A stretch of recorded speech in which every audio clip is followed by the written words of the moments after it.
Welcome back to bOSH. We're here at this wooden table. We're going to be taking you through some steps for a meal that we're making tonight. It's a vegetable curry. It's a bit of a retro video for us because we haven't done one of these in a while. But we'll take you through there in a minute. But before we do that, I think it's good if we sort of show you what we're going to be cooking with. You need a potato or multiple potatoes. You need some cauliflower, vegetables, rice, and lentils. Obviously with these vegetables you can pick and choose what ones you use. You can put mushroom in it if you like. We didn't, we forgot. You could put meat in it if you wanted to. Yeah, you could put meat in this. Obviously it's a vegetable curry, so that will be taking the point out of doing a vegetarian style meal, but you definitely could. But yeah, come with us and we'll get started. Great, okay, so you've joined us here in the kitchen for stage one, which is laying out all of the vegetables that we'll be using. They're here and ready to go. It was quite strenuous work putting them on the surface. We transferred all of the goods from the table, as you just saw, into here, and that was quite taxing, so it's time for a drink. Guinness.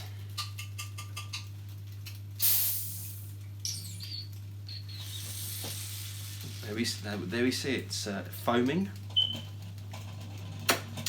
Beautiful stuff.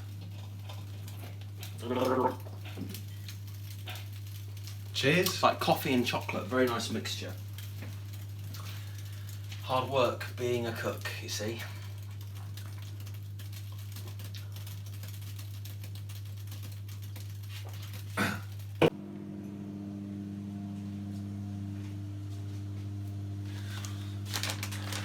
Here we have the whole grain rice that we'll be using, and you're going to want to put it in one of these pans, okay? Look at that, lovely. Let's put the whole thing in. Whoa, no. Okay, that was way too much. But the best way to make rice, as John Barber once told me, was basically not to touch it. You put the rice in with the water, and then you just let it do its thing. We've done part of the process of making this lovely, delicious dinner, so I say have a drink to that. Cheers.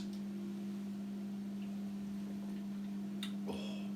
Potato time. We've got 3 of them here, roughly 3 if you're making it for. Think of it as 1 potato per person, 1 portion of veg per person. So let's get peeling. Obviously, try not to cut yourself because it's painful. You don't want to be having blood in your food.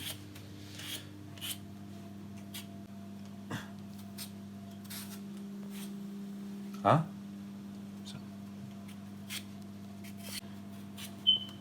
Obviously, that was that was quite strenuous. So I think it's time to have a drink. Onto the carrots, nearly finished. Obviously, you don't want to eat that bit. That's foul, isn't it? Oh, Jesus Christ, slippery.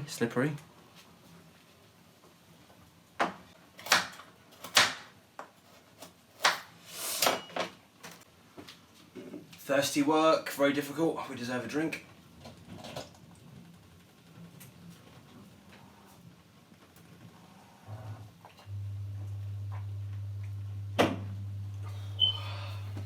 It's about this sort of time that you're going to want to put your red split lentils in. Any lentils will do. Fresh lentils, these dried ones will do. Oh, that's very hot. Sorry about that. Okay, I've done about enough lentils to feed about 10 people, not 3.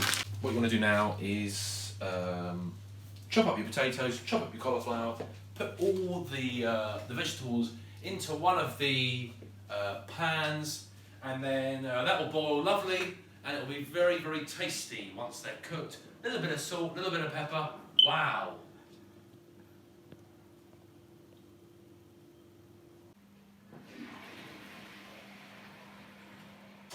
Ow. That was rather foul. Everything's on the boil, everything's steaming, softening. Thirsty work. It's very difficult to look at things as they boil. In fact, lots of steam being produced. A tinge of a kind of burnt smell in the air.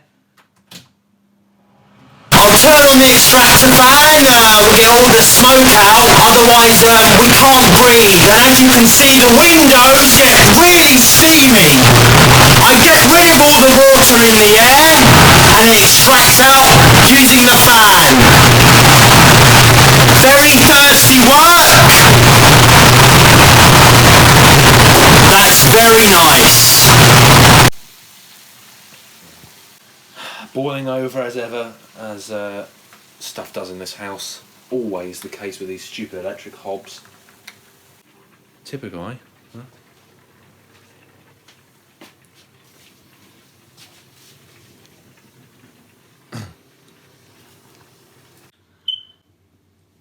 Right, some knob broke that yesterday, so it keeps bleeping. Anyway, that's irrelevant. We still live in this shithole of a house in Canterbury. John Barber used to live here. You may remember him. He was a mixture of both English and Asian DNA. He played Ed Miliband and still plays Ed Miliband in Miliband. Miliband? Doesn't work. So if there's a fire, we will be dust. This is one of the many bogs. Last time I think I mentioned how the shower doesn't work. It does now.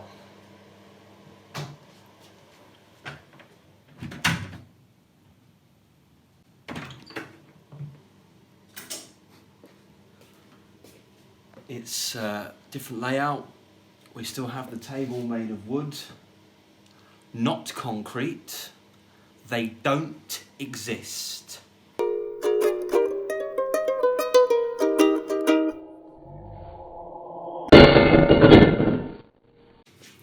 Okay, so after a short break, we want to be taking everything off the hob.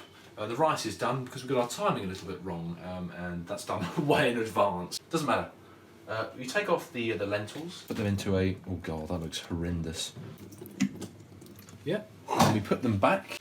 We then get these wonderful vegetables, which we've recently boiled. Look at that, lovely and just fresh, wholesome vegetables. We then get these.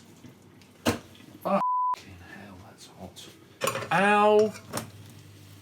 Right, that's that. You then get the special ingredients.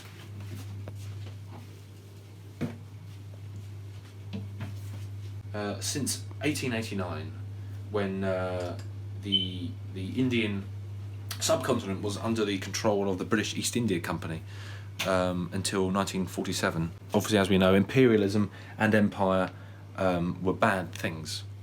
They were bad things. There were a couple of good things, but they're mainly bad. Sorry about that, a little bit sidetracked.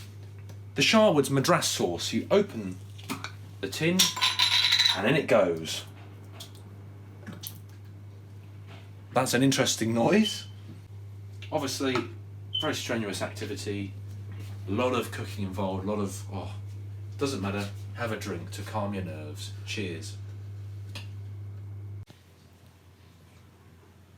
That's one of those, I never really quite understood those isolator switches.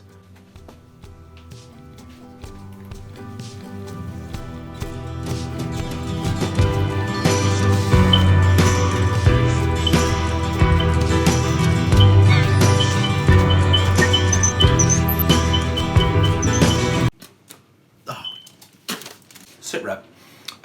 We burnt the rice. Say we. I take full responsibility for that. Shambles, really.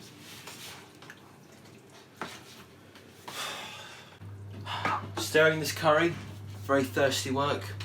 Do remain hydrated when you cook dinners. It's important to remain hydrated.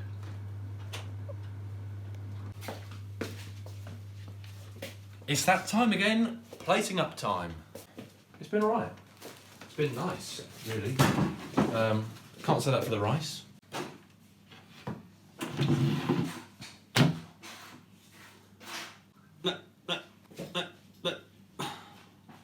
What are you playing at? Wow.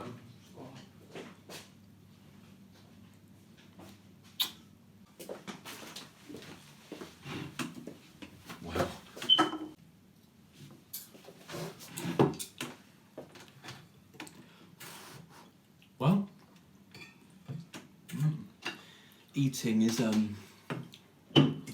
quite thirsty work. Remember to remain hydrated. especially because this madras is quite hot. It's quite pokey. It's got a 4 chili rating on the front of the packet, on the jar. So yeah, good advice there, Dave.